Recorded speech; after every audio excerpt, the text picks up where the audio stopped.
The moment is here, you can stop your search. It's Comics by Perch. Hey everybody, this is Perch. This is going to be a more philosophical video, I think. But let's get into it. It's actually a very short question that I've got, but I think it leads to a very deep answer. So let's read this mail. It says, "Hey Perch, thank you very much. I know a lot of people have said they will miss your show when you're gone, but I don't think anybody will miss the show more than me. I really appreciate listening to you. Please don't go. It makes me very sad." Oh man. Thanks, man. All right. I don't know where it's okay. All right. The mail goes. I have a very simple question. Do you believe that the American comic industry is going to get better? Is there any hope? And then I'm not going to read the part. You guys, you flatter me. Thank you. Thank you very much. Do I believe the American comic industry is going to get better? Well, yeah. Yeah, I do. I absolutely think it's going to get better. I think we will see happier days again. Absolutely. And I think it's kind of strange if you don't think that. Because, look, here's where it gets deep. Okay, I read the second part of the mail. I got tripped up on that first part. I'm recovering in real time. This is where some editing would be great for the video. But that's too much work. You've been around this show for now. I don't put in that kind of work. Here's the thing. So history tells us that the comic industry will have highs and lows, that there will be great stories in front of us and there will be shitty stories in front of us because, that's the way things work. Unlike technology, unlike things like the portable camera or Blockbuster, the video cassette store, or things that truly got out innovated by technology or evolution, comic books are art. And when I say art, I don't mean the pencil inking. I mean actual art, storytelling. Storytelling is not going to die. Now, the method behind how it's presented may change. Once upon a time, we watched, things on VHS tapes. And if you went to a video store, I worked in a video store for a very short period of time. I didn't like the job. But one of the things we did is the cassettes would come in through a mail drop, and then we'd have to put them into the video cassette rewinder. We had these machines that did nothing but rewind the cassette. And then the DVD came out. I was obviously not working in the store at that point, and the DVD was better, no more rewinding, and then digital has come out, and things evolve. But one thing that didn't change is movies. There are still movies. People still like to plug in and watch something. Sometimes nonfiction, sometimes fiction, sometimes science fiction, sometimes horror. So movies will continue. Of course they will, because people like movies. The method may change, but the movies will remain. Comic books will remain. At some point in the future, the paper floppy is going to go away, and we're going to have a different format, and maybe we'll get some digital format. The entire argument about digital is really predicated on one thing. Digital got very popular in Japan when the massive population who read manga had digital devices, and the people in Japan were willing to read manga on a mobile phone, like a tiny screen. It worked for them, and so it took off. In the U.S., we're not there yet. People are not willing to read a comic book on a phone. So until that moment comes where everybody has a tablet, digital needs to get built up, but it's not going to flip until that moment happens. But it will happen someday. That's life. But as human beings, I notice this a lot about people, and it's just normal human behavior. And I want you to kind of think about yourself and kind of how you view the world. And this is what I say, it's going to get a little deep. So as people, we're wired to want to believe that we're special. We want to believe that the moment in time we're currently living in is the best moment in time. It's the most important moment of time. All the cool things are happening right now. I believe that a lot of the, the protests that are going on, the civil unrest, the political kind of nonsense that happens, a lot of the overreaction to COVID and then the Black Lives Matter protests and everything else, there was this belief that, the fight, the protest, the struggle was more important than, any other time in history. People went on TV saying this, the George Floyd situation, people, like there's never been a bigger civil rights incident in history than what happened to George Floyd. And so, that's why the protests were justified. I remember seeing some of that on TV and thinking, what a myopic, ignorant view of history. I mean, we had legitimate slavery in the last 200 years. We had a segregation less than 100 years ago. The Russia-Ukraine conflict, I saw this on CNN the other day, like, this is the most significant war we've ever had. What are you talking about? We dropped a bomb on Japan. The Germans and the Nazis legitimately went and murdered like tons of people. Tons and tons of people. There's no comparison. Now, that's not to say that what's going on in the Ukrainian conflict isn't tough. It's bad, no doubt about it. But it's not a race. It's not a contest of like, which is the most, where is the most atrocities, World War II or the Russian-Ukrainian conflict? Well, duh, World War II, obviously. That doesn't mean that what's happening in Ukraine is good for people. Of course not. But making these comparisons is ludicrous. But you hear it all the time. And it's a natural human instinct to want to believe that we're living in the most important moment in human history. And I'm sorry to say, we're not. You're not. I mean, it's most important to you because you're a human being that will have a life that will begin and end. I hate to break it to you, the person listening to us right now, you're never going to get on like the Starship Enterprise and fly around to other galaxies. You'll be long dead before we ever get there, if we get there. There's a good chance you're never going to go to Mars. There's, the things, we're not going to set up a colony on Jupiter in your lifetime. It's not going to happen. If you actually think about the big picture, I lived my entire life when cars existed. And I'm not that old. There's always been a phone. There's always been a grocery store. There's always been, a lot of things that, is the grocery store from the 70s better today than it was back then? I mean, sure it is, but at the end of the day, it's incremental change. If you think about the bigger picture of history, you've had massive upheaval. You've had big parts of the world that were undiscovered, that nobody had ever been to. The adventure of seeing the Americas for the first time, of the conquistadors and kind of the exploration there. Those times are done. We know what the world looks like. We know what these lands are. We've taken pictures from space. We know. That doesn't mean your life is meaningless. Of course it's not meaningless. Everybody is got an opportunity to contribute and do amazing things.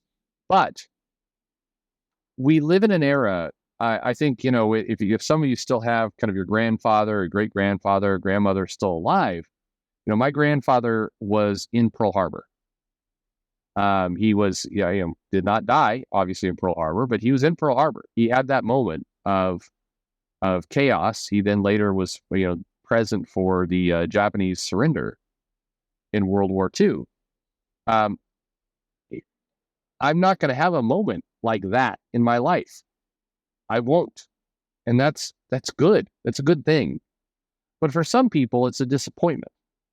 It's a disappointment that they don't get to experience these big things. So you might ask yourself, well, what does this have to do with comics? Well, the reality is there's a belief, or some of you, I don't know, but some of you probably want to believe that, comic books will die in your lifetime. You're seeing the end. That this moment in comics is more disastrous, worse than, like, BDIL is the worst thing that's ever happened to comics. But then the reality, if you fast forward 50 years from now, two things I can say with absolute certainty. There will still be comic books. I can say with about 99% certainty there will still be Spider-Man. There will still be Batman. As properties, they're just too powerful. They will keep going. And during that time, from now to 50 years from now, there will be some really amazing Batman stories, really great ones. There's also going to be some super shitty ones. Absolutely. The idea that this brand is just going to die, it's not real. It's not feasible. That's not going to happen. That doesn't mean, if you're Eric July and you're trying to push your own comic, that you should. You get to join on this race. If you get enough popularity, you get the comic together, you get the IP established, cool. Then 50 years from now, you'll be in this, you will also have something that's remembered. But we shouldn't kid ourselves that some of these big brands are going to go away. They won't. And quite frankly, we shouldn't be rooting for that.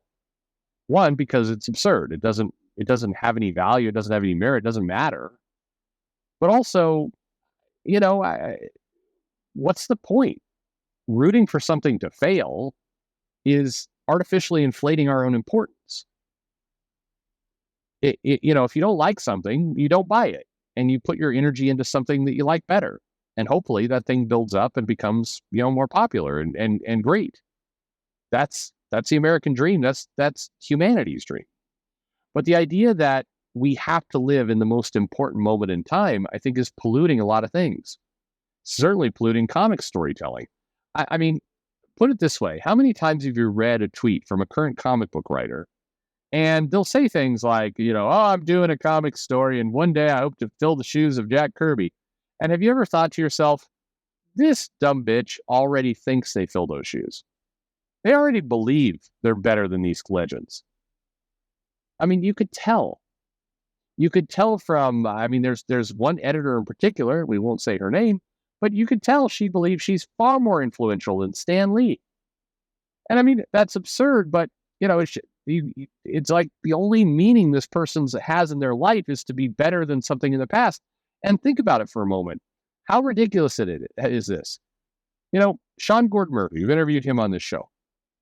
Okay, so do you think Sean Murphy goes to bed at night believing that he is a better artist than Michelangelo? I don't know, but I'm willing to guess he doesn't. Michelangelo was a master of so many things in art. Just created things that we're remembering, 100 years later, hundreds of years later. He is he's an incredible artist. It is crazy to compare yourself in this moment in life to the absolute masters of our history. It's like when you study history, you don't study thousands and thousands and thousands of people. You study 50, 100. And these are people who over thousands of years have made a mark on human history. We have millions, billions of people on this planet. And, you're remembering a person, Thomas Edison, Raphael, Michelangelo, and now it's the Ninja Turtles I'm after, but Thomas Edison was not a Ninja Turtle. But Einstein, Napoleon, Cleopatra, Alexander the Great, these people in history, they made a huge mark. If you compare yourself to those people, you will forever be depressed. Make your own mark. Your goal is not to be, if you're somebody who's trying to protest and work for civil rights and social change, don't compare yourself to Malcolm X, or Martin Luther King. If you do that, you're not going to be successful in what you're trying to change. You're just going to be forever trying to compare yourself to one person, two people who made massive impacts and change amongst thousands, hundreds of thousands, millions of people. So this idea of will comics get better? Of course they're going to get better. And they will get worse again. And they will get better again. Because that's just the nature of how it works. None of us should be waking up in the morning wanting to bury comics. It's a stupid dream. You should wake up in the morning If you're creatively minded, you want to make comics, you should wake up in the morning wanting to make a better comic, wanting to make your mark, wanting to be remembered, not wanting to be, I have to be better than Stan Lee. You should want to create great work that allows you to be part of that history. Whether or not you're remembered as much as Stan Lee is somewhat irrelevant. Your goal is not to be remembered more than a person. Your goal is for your work to be remembered. If your work is remembered, the rest will follow. I don't know if like Eric July is making a lot of attention and money and having a feud with Tony Isabella for some reason. I mean, that's a kind of a silly situation because I'm watching all these people who clearly have never encountered Isabella before, and they're like, "Oh man, this guy's coming after Eric July." Look, the past 20 years, this guy's gone after everyone. Like this is not a surprise. But regardless, forget about all that. Will July be remembered as much as Stan Lee? Unlikely. And I don't say that to throw shade. I'm talking about like you're competing against like one person out of tens of thousands of comic creators who made a mark. Like the odds are low. It's hard. It'd be very, very hard to hit that place. What he should focus on, July, is put out great comics and be remembered for those. And if you do, then, and by the way, I have no idea how Eric July feels about any of this. I'm responding to the mail. Will comics get better? Of course they will. We don't need to see the end of things. We need to create great things. If you create great things, everything else will work out.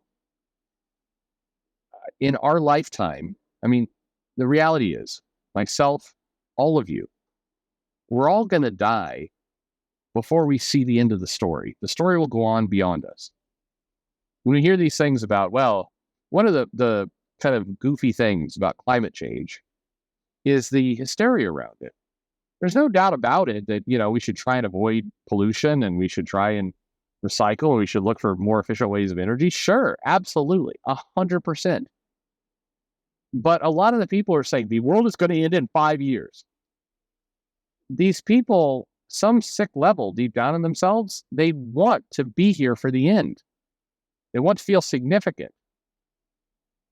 They don't want to feel like their lives is just one chapter amongst, thousands, hundreds of thousands of chapters, because that doesn't feel meaningful. Well, to those people, you gotta be satisfied with who you are, what you have. That's the secret to life. With comic books, go out and make a great comic book. It doesn't really matter what Gabby Rivera is doing or what, Heather Antos is editing or what Dan Slott is doing today on Twitter. It may be annoying, but, and you're welcome, of course, to, critique it, criticize it, talk about it. Of course, you're welcome to do that. But if your goal is to create better work, if your goal is to, make sure that you leave a bigger mark, you're not going to do that through Twitter. You're not going to do that through YouTube videos. You're not going to do that through arguing. You're going to do that by creating great work, by creating great art. That's the only race you have. So, focus on that. And will comics get better? Yeah, because there are people who will do exactly that. They're going to go out and they're going to say, there's two ways that I could have a fight with Tom King, who's acting like an asshole this week or any week. I can go on Twitter and I can clown him. I can create a YouTube channel and talk about what a shithead he is. Or I can just beat him. I can create a better comic, a better story. And, people will. In the end, that's what's really going to matter. So, will comics get better? Yeah, of course they will. They're going to get better because of some of you out there who are going to do the hard work, put in the sweat, and make a better book and sell it. And people are going to remember it, and they're going to remember you. And you're going to be part of the history people remember. If you fast forward, again, 20 years, won't even take that long. Do you think people are going to be talking about Danny Lore? Nobody's going to know who that name is. Quick quiz right now for all of you. Hey, go back to the 80s and name a writer that was on the bottom selling third of Marvel's books. Go for it. Can you do it? Chances are you can't.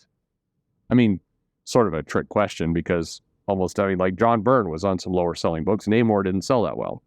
But anyway, my point is there are lots of creators that have just been forgotten. And I'm sure back in the time they were annoying and frustrating and irritating. And lots of people thought like, why is this person getting work? I have no idea. But, 30, 40 years later, those names have been erased. The names that are remembered are the names that created great work. Frank Miller. As much as people bitch about him, as much as we get this little controversy like, oh, I don't know if you should be invited to this convention because it'll make people uncomfortable. Oh, guess what? He's still invited to plenty of conventions because he's a legend, because he put in the work. You don't have to like everything he does, but there's no doubt about it. He made his name. So did Alan Moore. So did Neil Gaiman. So did all kinds of people. Those names get remembered because in the end, the work wins out. Have some faith, have some hope. Will comics get better again? Yeah, they will. Good stories are ahead of you. Unfortunately, bad stories too. But we don't need to worry too much about whether, we're those people are going to win or lose, or comics are going to implode or die, or we're seeing the death of the comic industry or whatever else. And that's a distraction. Yeah. Have faith. You're going to get a good comic. You're going to get good stories. And you're going to get bad stories. And hopefully you pick and choose what you like. Anyway, I don't know if this is a positive message or a negative message, but I guess the summary is, get over yourself a little bit. You have the ability right now in your life, whoever you are, whatever you're doing, to make a mark and make an impact. And you should try to do that. It's worth it. People want you to.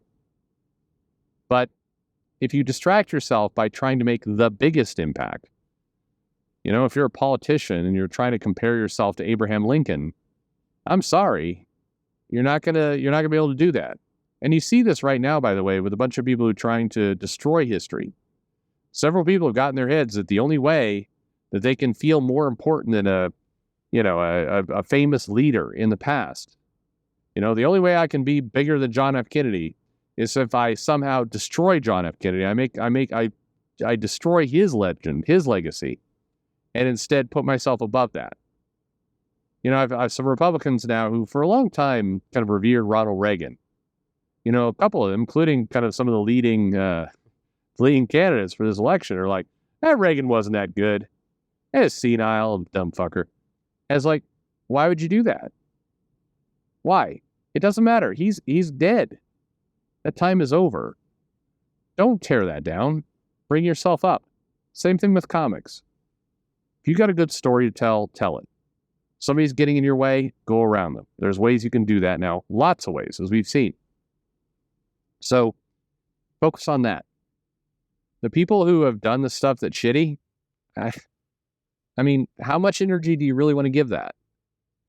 They won't matter. They're not going to be remembered. Comics are going to continue, but the people who did not contribute to them, they won't. They're not going to be. They're not going to be anything. Anyway, hope that answered your question. Thanks for listening.